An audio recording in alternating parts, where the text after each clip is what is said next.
Before setting up your next blind date, remember to keep one thing in mind: this is supposed to be an awesome experience.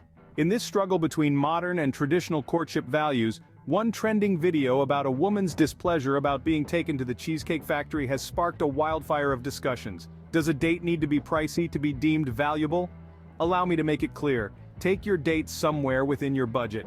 The place doesn't create the magic, you do. If they're genuinely interested in you, the venue isn't going to be a deal breaker. If they grumble about it, consider it a red flag that they were not the right match for you anyway. So how much should you spend on a date? Now let's talk finances.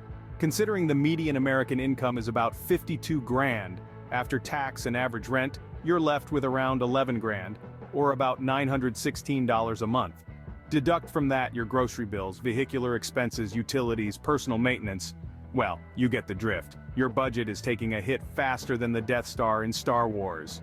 And for the select few who'd quip, "But Charles, I don't own a vehicle," unless you reside in a metropolitan city like New York, Los Angeles, or San Francisco with a semi-efficient public transport system, you'll be shelling out somewhere between 8 to 10 grand annually on ride-sharing services, translating to around $600 to $1,000 monthly. Transportation costs alone in the US are enough to push our average Joe or Jane into the red zone. Now imagine having one kid or two. I hope you're getting my point. It seems we, as average Americans, are already sinking thousands of dollars monthly. If you live in an average city with having average expenses, you are literally thousands of dollars in the hole. This is also assuming we don't splurge on Amazon or on frivolous items we don't need, or on dining and drinking out, but we do. So, when you factor in all these expenses, where does the date night fund come from? The truth is, most Americans don't even have money for the bare necessities, let alone dates. Considering that 63% of average US households are living paycheck to paycheck, Americans have compensated by turning to debt. Credit card debt in the US has hit $1 trillion for the first time in history. Now, if you are the lucky few who make an above-average income, chances are your finances become a bit more manageable. But for most of us, the situation looks bleak.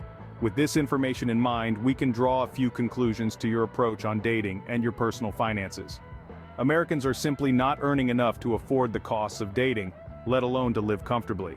If you can afford to date, stick within your budget for venues. Be mindful of your expenses and find ways to cut back.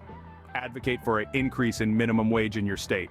Leave anyone who doesn't appreciate you for who you are. Lastly, strive to enhance your skills for better job opportunities. If you would like a detailed article about this subject, click the link in this description courtesy of medium.com. This has been another contribution by Charles Cast Media. Follow us on Instagram and YouTube for more content.